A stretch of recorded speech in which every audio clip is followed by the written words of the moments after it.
साथियों, आज बात करते हैं वीडियोस बनाने और नए बनाने की। आज बात करते हैं बोलने और चुप रहने की। तो दोस्तों नमस्कार, मेरा नाम दीपक कुलड़िया है। मैं पेशे से एडवोकेट हूं और भादरा सेशन कोर्ट में वकालत करता हूं। साथियों, हो सकता है हमारे कंटेंट बनाने से कई साथी नाराज हों, कई साथी असहमत हों। ये उनका व्यक्तिगत अधिकार भी है, क्योंकि 100% सहमत तो अनुचर होते हैं, सहचर कभी नहीं होते। तो आपको बोलना तो पड़ेगा। सबसे पहली बात, मेरा वीडियोस बनाना, बोलना मेरे वकालत पेशे से रिलेटेड है। यहाँ पर मैं जो है वो मेरी प्रैक्टिस होती है, बोलने की, बात करने की प्रैक्टिस होती है अंदर।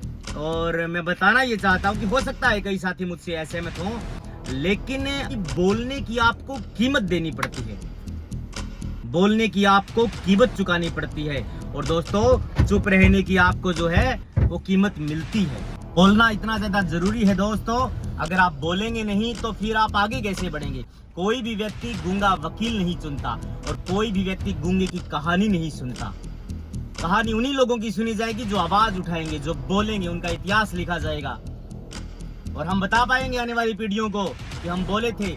हो सकता है उसका दुष्परिणाम आपको झेलना पड़े, लेकिन हम झेलेंगे। लेकिन दोस्तों, मैं बताना ये चाहता हूँ कि चुप रहने से भी छिन जाता है एजाज सुख। साथियों, जुल्म सहने से भी जालिम की मदद होती है। बोलिए आप। आज जो लोग आपके बोलने पर पाबंदी लगा रहे हैं, सवाल खड़े कर रहे हैं, वीडियोस बनाने को लेकर के सवाल खड़े कर रहे हैं, वो लोग कल आपको ये बात बोलेंगे कि आप फोटो भी ना लगाएं। और साथियों, मैं जिस संगठन से बिलोंग करता हूं, SFI student federation of India, और जिस राजनीतिक संगठन से बिलोंग करता हूं, CPIM, वो आपको एक मंच देती है बोलने के लिए। वो ये बात कहते हैं कि आप जो है वो लीडरशिप करिए, आप आगे आइए, बोलिए और समाज का नेतृत्व करिए आप। वो लोग ये बात कहते हैं कि आप बोलना सीखिए। हो सकता है बोलने के दौरान, हिचकिचाहट के दौरान आपसे कोई गलतियां भी हो जाएं, कोई बड़ी बात नहीं है। इंसान गलतियों का पुतला होता है। जो लोग बोलते हैं उनसे गलतियां भी होती हैं, जो लोग काम ही नहीं करते उनसे फिर क्या गलतियां होगी, क्या उम्मीद रख सकती हैं लोग।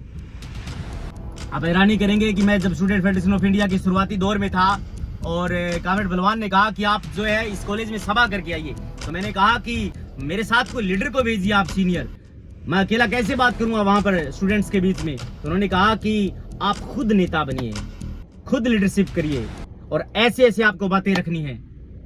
बड़े पेड़ के नीचे छोटा पेड़ नहीं उगेगा।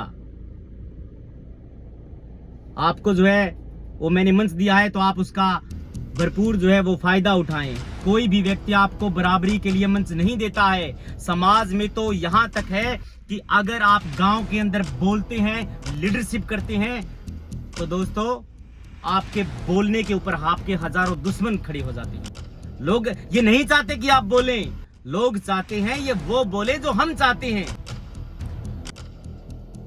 लोग कतई नहीं चाहते कि आप बोलें अपनी जुबान से, आप जबान ना खोलें, ये लोगों की इच्छा है। बोलने की आपको कीमत चुकानी पड़ेगी, आज नहीं तो कल, लेकिन चुकाइए। आपने वो मुर्गे वाली कहानी सुनी नहीं क्या? बताता हूं मैं दोस्तों। एक व्यक्ति एक बाजार से मुर्गा खरीद करके ले आया और उसने कहा कि मैं तुम्हें कल मार के खा जाऊंगा, लेकिन मैं तुम्हें जीने के लिए एक बहाना दे रहा हूं। अगर तुमने कल बांग दी तो मैं तुम्हें मार के खा जाऊंगा। अगले दिन सुबह हुई, मुर्गे ने बांग नहीं दी, लेकिन अपने पंख फड़फड़ाए। तो फिर वो मालिक फिर मुर्गे के पास आया, उसने कहा कि कल तुमने अगर पंख भी फड़फड़ाए ना तो मैं तुम्हें मार के खा जाऊंगा। अगले दिन सुबह हुई, ना मुर्गे ने बांग दी, ना पंख फड़फड़ाए, लेकिन उसने अपनी गर्दन लंबी कर दी। वो मालिक फिर उसके पास आया, बोले कल तुमने अगर गर्दन भी लंबी कर दी तो मैं तुम्हें मार के खा जाऊंगा। अगले दिन सुबह हुई, ना मुर्गे ने बांग दी, ना पंख फड़फड़ाए, ना गर्दन लंबी करी। तब मालिक ने कहा कि अब तुम्हें अंडा देना होगा। तो मुर्गा रोने लग गया। अब उस मालिक ने उस मुर्गी से पूछा कि तुम रो क्यों रहे हो? तो मुर्गे ने कहा कि आज मैं इसलिए मारा जा रहा हूं क्योंकि मैं मुर्गा होकर के अंडा नहीं दे सकता। काश मैं मारा जाना ही था, मुझे मरना ही था। तुम्हारी इंटेंशन थी मुझे मारने की, तो कम से कम शुरुआती दौर में अगर मैं पहले ही दिन बांग दे करके मर गया होता तो कम से कम अपना जमीर तो जिंदा रहता। मौत तो मेरे को सुकून की मिलती। तो आप देख सकते हैं दोस्तों, आप बोलिए, लड़ना सीखिए। और मैं यहाँ पर आपको जो स्क्रीनशॉट दिख रहा है, साथी जयप्रकाश ढाका हमारी तहसील कमेटी के सदस्य हैं, वकील हैं पेशे से। ये नीचे की पंक्तियों में थानेदार साहब के ऊपर एलिगेशंस लगा रहे हैं, चुनौती दे रहे हैं थानेदार साहब को। अब बताइए, अगर कोई भी सामान्य व्यक्ति है तो वो पुलिस के सामने, प्रशासन के सामने बिना संगठन के, बिना शिक्षा के विरोध प्रदर्शन नहीं कर सकता। इसलिए नहीं कर सकता क्योंकि वो डर जाता है। ज्ञान आपके अंधकार को दूर करता है। साथी की यह बात समझ में आ गई कि लड़ना मेरा अधिकार है। Article 19 freedom of speech and expression, मुझे बोलने का अधिकार है। कोई भी व्यक्ति मुझे ऐसे टॉर्चर नहीं कर सकता। ये आजादी संविधान ने दी है, लोकतंत्र ने दी है कि हम पुलिस के साथ सामने भी जो है वो उनका विरोध कर सकते हैं, पुलिस के लिए भी बोल सकते हैं, लेकिन साफ सुथरे शालीन लहजे में। आप देख सकते हैं, साथी पढ़ा लिखा है, वकील है, इसलिए उसके बाद समझ में आ गई कि हम विरोध प्रदर्शन कर सकते हैं। जिस संगठन से बिलोंग करते हैं उसमें सिखाया जाता है कि जनता की ताकत सबसे बड़ी ताकत है। तो क्या लोग अब जयप्रकाश ढाका को भी ये बात कह सकते हैं कि आप हटा दीजिए ये फोटो?